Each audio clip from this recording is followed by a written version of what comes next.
के प्रदेश के सभी आढ़तियों को ये संदेश हरियाणा सरकार ने दिया है कि आप एक प्राइवेट बैंक में खाता खुलवाएं और गेहूं की जो राशि है, गेहूं की जो भुगतान है वो सरकार उस बैंक में डालेगी।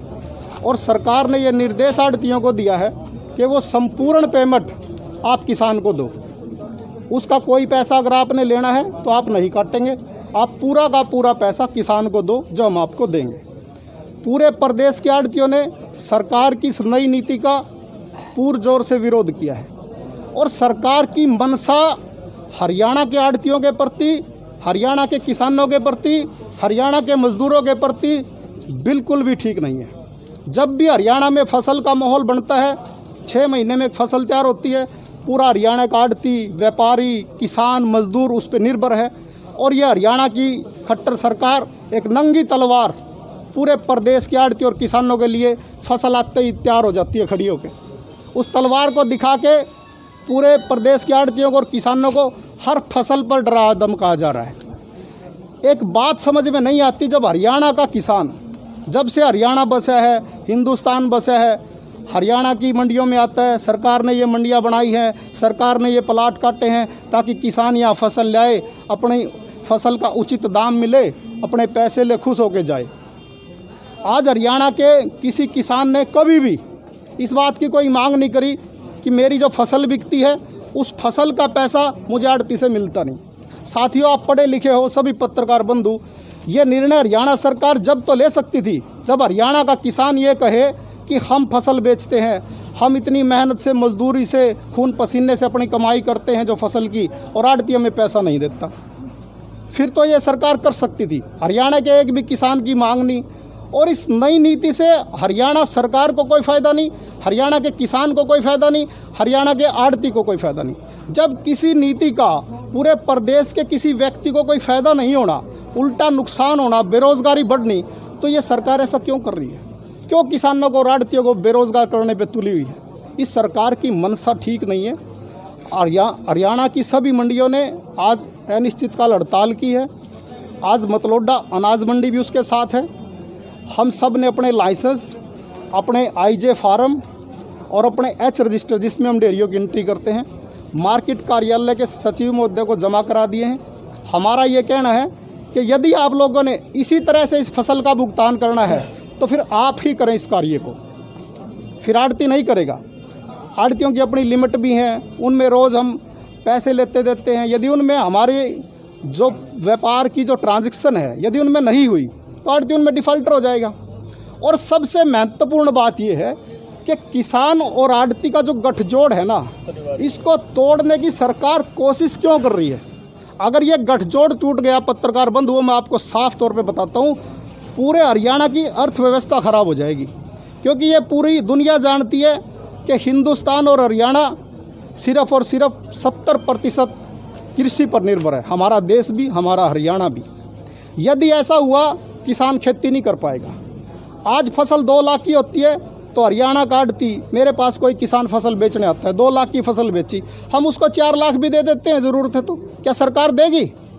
जब किसान ने उच्च शिक्षा के लिए अपने बच्चों को किसी स्कूल में पढ़ाना है, आज विदेश में या कहीं देश के भी कॉन्वेंट स्कूलों में पढ़ाना है, अच्छी फीस लगती है। यदि उनको कोई फ़ीस के लिए पैसा चाहिए, जब आढ़ती मना नहीं करता।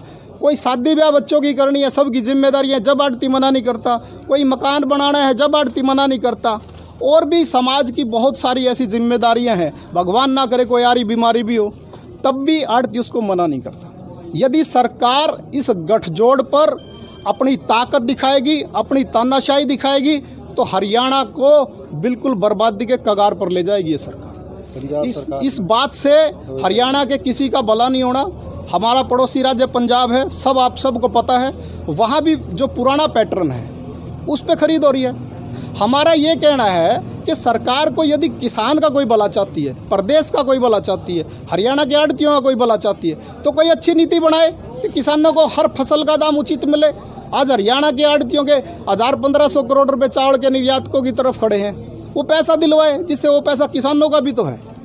कोई ऐसी नीति बनाए जिससे ये व्यापार फले फूले। सरकारों का काम प्रदेश को उजाड़ने का नहीं होता। सरकारों का काम, सरकारों की जिम्मेदारी ये होती है कि प्रदेश के किसी वर्ग पे कोई आफत ना आए, कोई बेरोजगार ना हो। सरकार उल्टा कर रही है, बचाने की बजाय उनको उजाड़ने पे लगी हुई है। साथियों, ये संबंध हमें पता नहीं सरकार किस नीति से इस पे काम कर रही है। बार बार आड़तियों को गुमराह किया जा रहा है। कई बार मांग लेते हैं, अगले दिन फिर मना कर देते हैं। अब की बार इस सरकार से आर पार की लड़ाई है। पूरे प्रदेश के आड़तियों ने निश्चय कर लिया है कि हरियाणा की सरकार यदि लिखित में कोई आश्वासन देगी, क्योंकि सरकार इतनी निर्लज हो चुकी है कि उस पर भरोसा ही खत्म हो गया है। कल क्या स्टैंड रहेगा आपका? कल खरीद करें? कल का नहीं, पूरे सीजन का स्टैंड है ये। जब तक सरकार निर्णय आड़तियों के पक्ष में और किसानों के पक्ष में पुराना नहीं लेती, पुराने पैटर्न पे गेहूं की खरीद नहीं करेगी, तब तक सबके शटर नीचे रहेंगे। पूर्ण अनिश्चित काल के लिए हड़ताल है। कुछ आड़ती आसपास के स्कूलों में अनाज डलवा रहे हैं, अंदर खाते खरीद रहे हैं, क्या कोई ऐसा प्रावधान किया जाए, कोई जुर्माना लगाया जाए? सुनो मेरी बात, ऐसा कोई नहीं है। यदि कोई ऐसा साथी करेगा तो हमारी मंडी एसोसिएशन उस पर निर्णय लिया जाएगा। किसी साथी को कोई ना कोई, हम उस पर एक राशि निर्धारित की जाएगी, कोई भी 21,051 एक राशि निर्धारित की जाएगी। और हम समझते हैं कि हमारी मंडी में सभी ऐसे बुद्धिजीवी वर्ग के आड़ती हैं, कोई ऐसा नहीं करेगा। और यदि करेगा तो हम उसे समझा लेंगे, नहीं समझ में आएगा तो उसकी हम कोई राशि तय कर सकते हैं, जुर्माना, कोई भी राशि, गौशाला के लिए किसी तरह की राशि कर सकते हैं। सरकार, देखो, सरकार से भी कोई डरता है क्या? सरकार ने एक अपराधियों की तरह आड़तियों को और किसानों को डराने का काम कर रही है। सरकार का काम ये होता है कि लोग खुशहाल रहें, लोगों को कोई दिक्कत ना हो, लोगों को कोई भय ना हो। आज यदि एक और बात में, आप लगता है कि आपके इस फैसले से किसानों को दिक्कत होगी? वो फसल 6 महीने में तैयार करते हैं और अब उनकी फसल को कोई खरीदने वाला नहीं है। नहीं, किसानों को कोई दिक्कत नहीं। किसान ये कह रहे हैं कि ये फसल कोई हमने एक बार नहीं लेके आनी। उनका ये कहना है कि ये तो हमारा जन्म जन्म का, पीढ़ी दर पीढ़ी का काम है, एक फसल के भरोसे नहीं है। वो भी हमारे साथ हैं। वो ये चाहते हैं कि नई नीति प्रदेश में लागू नहीं हो। अगर नई नीति लागू ना हो तो हम किसानों के साथ खड़े, किसान हमारे साथ खड़े हैं, किसी प्रकार की दिक्कत नहीं आएगी। तो जी, आपने कहा कि सरकार ने इस गठजोड़ को तोड़ने की कोशिश करी है जी, तो आड़तियों ने भी तो है ना एक कदम आगे और बढ़ाया इसमें, बिल्कुल जाम लगा कर। कैसा जाम लगा के? बिल्कुल खरीद बंद करके। नहीं, हमने एक कदम नहीं बढ़ाया, हमने अपनी मांग रखी है। देखिए शर्मा जी, ये संविधान की बात है। अगर कोई भी सरकार कोई अत्याचार कर रही है, कोई अन्याय कर रही है, कोई ऐसा कानून प्रदेश में बनाना चाहती है जो जनमत के खिलाफ है, तो ये संविधान की बात है कि हड़ताल करो, धरने धरो, ताकि जो सरकार, जो अधिकारी, जो सरकार में बैठे मुख्यमंत्री, उप मुख्यमंत्री इस निर्णय को ले रहे हैं एक कठोर हृदय के साथ, उनका हृदय नरम हो। यही मतलब होता है धरने और हड़ताल का। संविधान में भी यही बात है। हम ऐसा कोई कदम नहीं उठा रहे जिससे किसी को परेशानी हो।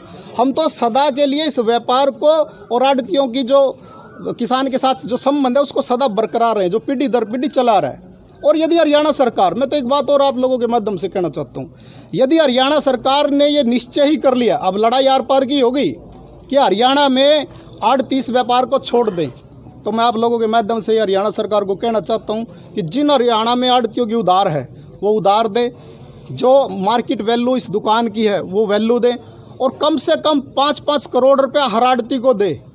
जब एक आदमी अपना 50, 60, 70 साल का रोजगार छोड़ देगा, बेघर होगा, दूसरा कोई रोजगार भी तो करेगा शहरों में जाके। 5-5 करोड़ रुपए आड़ती को दे, और जो उनकी उधार है और जो दुकान की कीमत है वो दे, क्योंकि दुकान की कीमत और उधारी दी वो तो हमारा अपना ही है। फिर उन्होंने क्या दिया? जो उजाड़ने का मुआवजा, जो उजाड़ने का प्रोत्साहन है वो भी तो सरकार को देना पड़ेगा। हमारी उधार और हमारी दुकान के ही पैसे दिए, वो तो हमारी है भाई। वो तो उसने हमारे साथ धोखा कराया, विश्वासघात कराया, क्यों बसाई फिर ये मंडियाँ? आखिर हरियाणा बोर्ड की मंडियां हैं, लोगों ने दो ही जगह मंडियां हैं, और 70% अनाज हरियाणा से और पंजाब से, इस देश के जो हमारे इस देश की जो जनसंख्या है, 70% अनाज की पूर्ति हरियाणा और पंजाब से होती है। लेकिन सरकार की पता नहीं किस तरह की नीति है। और ना सरकार ये समझ रही कि आज कोरोना का संकट है, कोरोना का संकट है तो सरकार को ये समझना चाहिए इस संकट में एक बड़ा और संकट ना खड़ा करो। पहले ही लोग बिल्कुल इसमें मायूस हो रहे हैं, 40 दिन से लॉकडाउन है, एक बड़ा संकट और आर्थिक संकट और सरकार खुद खड़ा करने लग रही है। तो साथियों, हमारी ये अनिश्चित काल हड़ताल है, और भगवान से हम प्रार्थना करते हैं कि सरकार को, इस मुख्यमंत्री जी को और उप मुख्यमंत्री को सद्बुद्धि दे।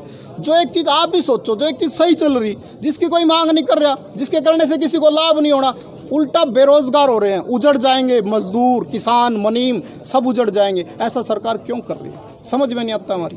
क्यों इस प्रदेश को उजाड़ने पर लगी हुई है।